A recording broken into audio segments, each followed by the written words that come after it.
Saudara, kita akan bersama mendengar pemberitaan firman Tuhan. Kita menyatu hati dalam doa untuk memohon pertolongan Roh Tuhan yang kudus. Dalam kerendahan hati kami datang di hadapan-Mu Tuhan, untuk mengucap syukur atas segala kebaikan yang Kau nyatakan dalam hidup setiap kami. Terima kasih kalau kami boleh bersekutu bersama-sama di tempat kebaktian ini. Dan kami rindu Tuhan dalam persekutuan kami ini, kami Engkau sapa dengan firman-Mu. Oleh sebab itu sapalah kami. Kami menyiapkan hati kami, dan kami mau menyerahkannya untuk Engkau kuasai dalam kuasa Roh-Mu yang kudus, agar setiap firman yang kami dengar tidak berlalu dengan sia-sia, namun dengan hikmat yang Roh Kudus berikan, kami dimampukan mengerti, memelihara, menjadi kekuatan, dan melakukannya di dalam kehidupan kami. Tolong hamba-Mu dalam segala kelemahan dan keterbatasannya, dalam segala cacat celah yang dia miliki. Dalam kasih-Mu Engkau mengampuninya dan melayakkannya untuk menyampaikan kebenaran firman-Mu. Terima kasih Bapa, kami serahkan sepenuhnya waktu pemberitaan firman ini dalam kuasa Yesus Kristus, Sang Firman yang hidup. Amin.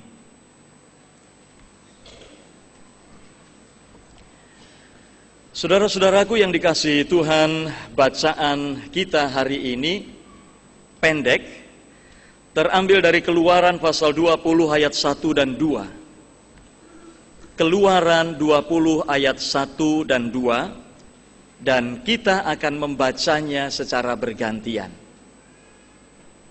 Keluaran 20 ayat 1 dan 2.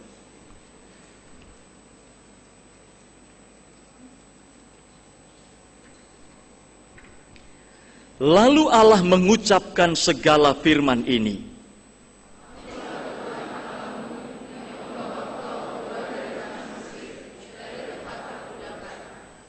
Demikianlah firman Tuhan. Berbahagialah mereka yang mendengarkannya dan yang memelihara dalam hati dan hidupnya. Haleluya.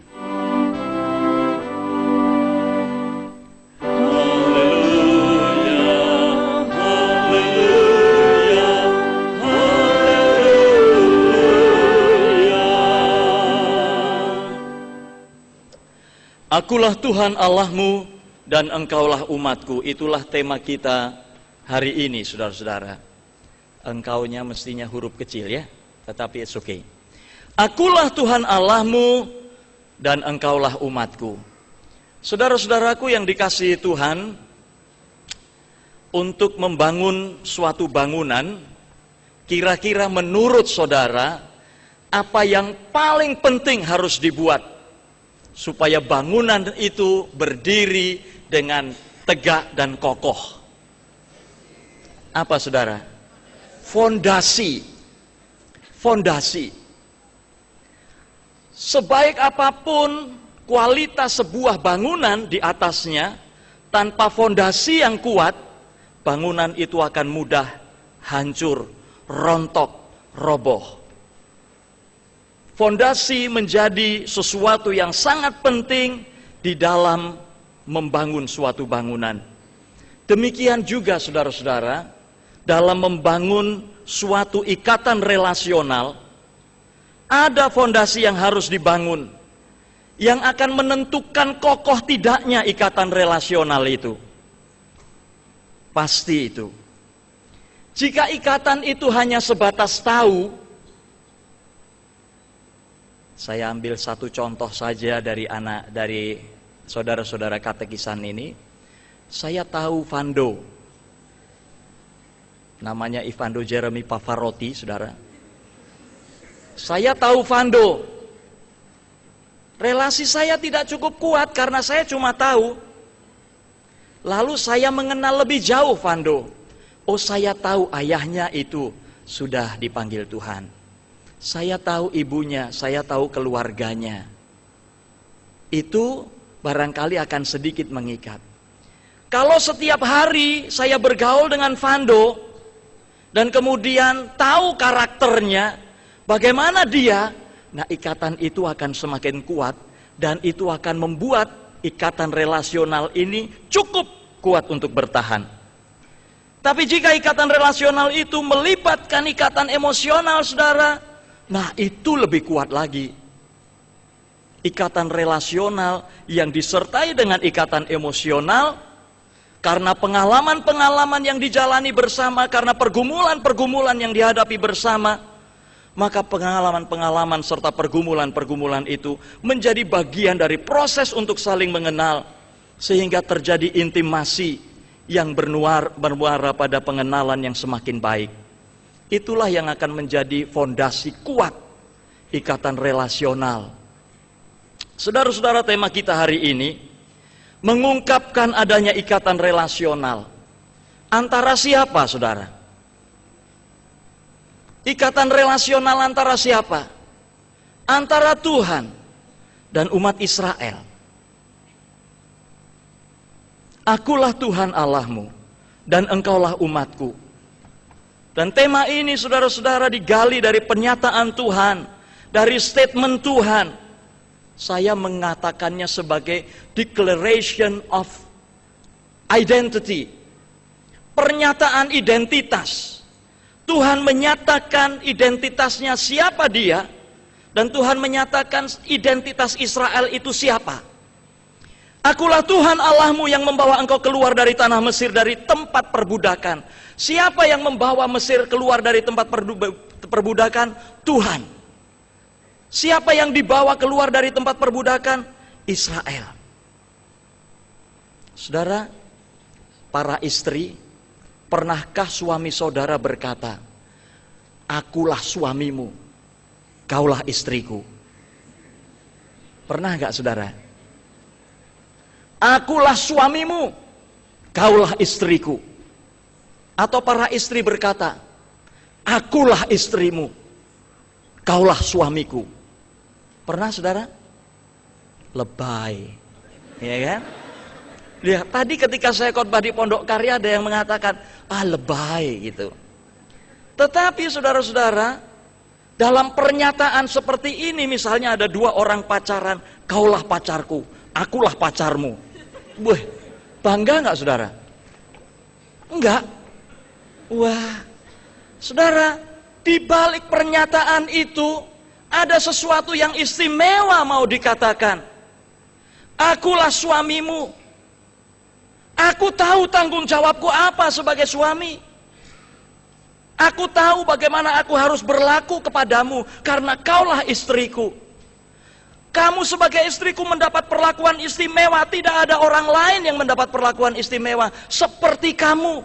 Karena kamu istriku. Kamu memiliki satu tempat istimewa di dalam hati dan hidupku. Itu loh, saudara. Kalau istri berkata, akulah istrimu, kaulah suamiku. Itu begitu juga. Tidak ada laki-laki lain di dunia ini yang mendapat perlakuan sama seperti engkau, Pak. Itu. Kaulah yang istimewa buat aku. Begitu juga kalau pacaran. Tapi jangan dilebay-lebayin. Saudara, statement Tuhan ini, akulah Tuhan Allahmu yang membawa engkau keluar dari tanah Mesir, dari tempat perbudakan. Itu menjadi preambul kalau di Undang-Undang Dasar. Menjadi mukadimah. Menjadi kata pembuka yang penuh makna. Sekaligus sebagai dasar atas apa yang Tuhan kehendaki untuk dinyatakan oleh umat yang ada dalam ikatan relasional itu. Sehingga ketika umat melakukan, umat tidak melakukannya karena keterpaksaan, melainkan umat melakukan kehendaknya dengan sukacita karena umat mengenal jati diri Tuhan. Oh, dialah yang membawa aku, yang membawa kami keluar dari Mesir, bukan karena kekuatanku. Itu, saudara. Dan Israel menyadari, oh, dengan kekuatanku tidak mungkin aku keluar dari Mesir. Siapakah aku ini? Tetapi dia yang berinisiatif, dia yang engage secara langsung untuk membawa aku keluar dari Mesir. Saudara, bukan hanya itu. 400 tahun lebih Israel berada dalam penguasaan, cengkeraman dan perbudakan di Mesir. Mereka tidak punya kebebasan, mereka tidak punya kebanggaan sebagai sebuah bangsa. Mereka menjadi bangsa budak. Bayangkan saudara, mereka menjadi bangsa budak. Hidup mereka dipahitkan, hidup mereka dibebani dengan pekerjaan-pekerjaan berat, penganiayaan yang kejam di tanah yang bukan tanah air mereka. Singkat cerita saudara, setelah bangsa itu berseru-seru, Tuhan mendengarkan seruan mereka. Dan Tuhan mulai untuk melaksanakan misinya, misi pembebasan. Yang mungkin buat Israel pada waktu itu adalah sebuah mission impossible. Tetapi nothing impossible for God. Tidak ada yang mustahil bagi Tuhan. Tuhan memulai misi pembebasannya dengan memakai Musa di tangannya menjadi pemimpin bagi Israel.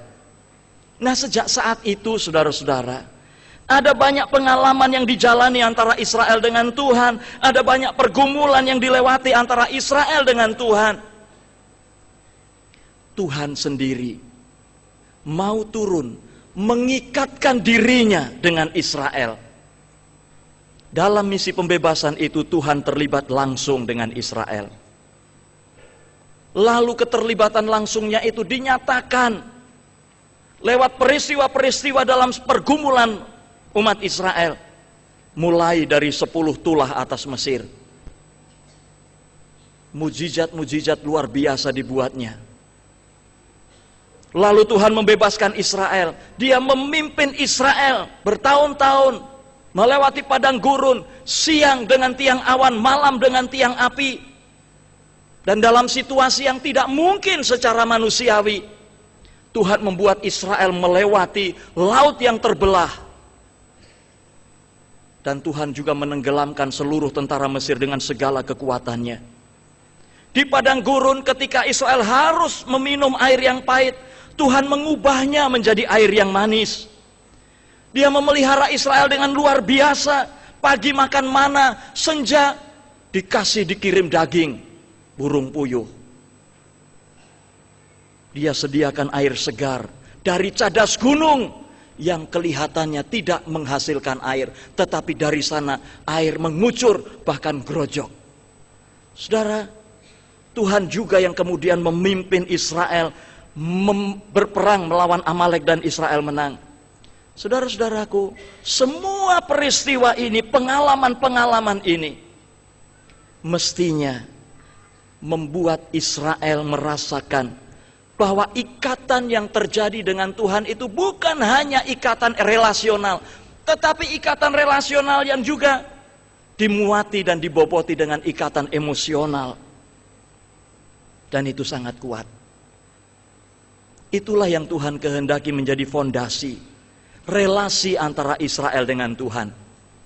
Saudara-saudaraku yang dikasihi Tuhan, bukan tanpa tujuan jika Tuhan membebaskan Israel. Israel dikehendaki untuk menjadi berkat bagi bangsa-bangsa lain. Israel dikehendaki untuk hidup mencitrakan kemuliaan Tuhan. Israel dikehendaki untuk hidup kudus. Maka Tuhan kemudian akan memberikan hukum-hukumnya.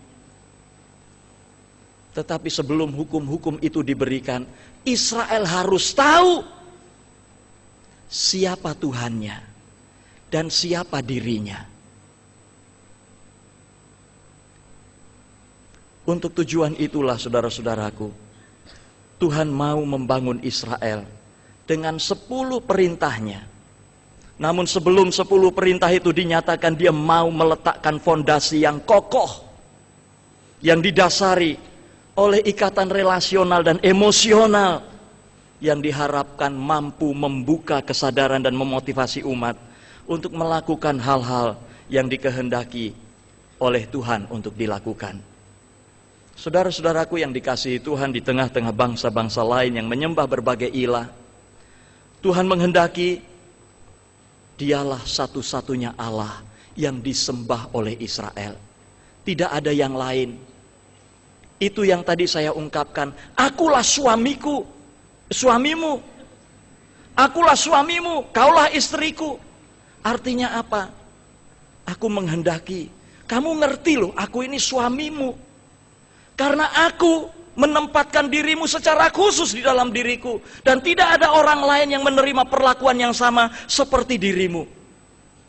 Saudara, bukankah itu ungkapan dari tanggung jawab dan cinta yang luar biasa dari seorang suami kepada istrinya? Apa yang kita dengar dari firman Tuhan adalah ungkapan cinta yang luar biasa dari Tuhan yang maha mulia itu kepada umat Israel yang bukan apa-apa, yang lemah itu. Itulah yang Tuhan ingin Israel sadari. Itulah fondasi yang mau Tuhan letakkan, sehingga ketika Israel melakukan 10 hukum Tuhan, mereka melakukannya dengan penuh sukacita, dengan penuh kesadaran, karena rasa syukur yang besar. Oh, yang membawa aku keluar dari Mesir menghendaki aku melakukan seperti ini. Begitu yang dialami mestinya oleh para saudara kita yang akan mengaku percaya ini. Tuhan, kalau aku boleh mengaku percaya kepadamu, itu bukan kekuatanku, bukan karena diriku sendiri, tetapi karena Roh Kudus-Mu yang bergerak, yang bekerja di dalam hatiku, dan aku merespon itu. Tuhan, aku tahu betapa Engkau mengasihi aku, maka aku akan menjalani kehidupanku dalam ketaatan dan kesetiaan kepadamu. Karena Engkaulah Allahku, dan akulah umat milik-Mu. Saudara-saudaraku yang dikasihi Tuhan, Israel adalah gambaran kita. Israel gambaran kita. Kita adalah umat yang sudah Tuhan bebaskan, bukan dari cengkeraman Mesir, tetapi dari cengkeraman, dari perbudakan dosa. Jika Tuhan tidak membebaskan kita, maka kita sedang berjalan menuju jurang kehancuran dan kebinasaan. Tetapi Dia berkarya lewat karya Kristus, dan kita menjadi orang-orang yang merdeka, yang dipimpin kepada kehidupan yang kekal. Sekalipun begitu, saudara-saudara, itu tidak membebaskan kita dari pergumulan-pergumulan kehidupan ini. Sekalipun begitu, kita harus tetap menghadapi pengalaman-pengalaman yang mungkin pahit di dalam kehidupan ini. Hidup ini memang tidak mudah. Mungkin banyak peristiwa pahit yang kita alami, pergumulan berat yang harus kita hadapi. Sebagai pengikut Kristus, apakah setiap kita meyakini dengan benar, meyakini dengan sungguh, serta merasakan bahwa Dia adalah Tuhan yang membawa kita keluar dari cengkeraman dosa, perbudakan dosa yang merebut kita dari kebinasaan, serta senantiasa menyertai kita dan campur tangan di setiap pergumulan kehidupan kita. Di dalam Kristus, Dia menyatakan kepada kita, akulah Tuhan Allahmu, engkaulah umatku. Aku menempatkan kamu istimewa di mataku. Aku melakukan segala sesuatu karena tanggung jawabku. Aku tahu apa yang harus aku lakukan untuk engkau. Maka aku juga minta supaya engkau melakukan apa yang aku mau engkau lakukan bagi kemuliaanku, supaya citra kemuliaanku ini nampak buat bangsa-bangsa, supaya engkau takut akan aku dan hidup kudus. Saudara, Dia ingin lewat pengenalan kita atas siapa Tuhan bagi kita dan siapa kita di hadapan Tuhan, itu memunculkan sukacita, ketaatan dan kesetiaan untuk melakukan setiap kehendak-Nya. Tuhan memberkati firman-Nya. Tuhan memberkati kita semua. Amin.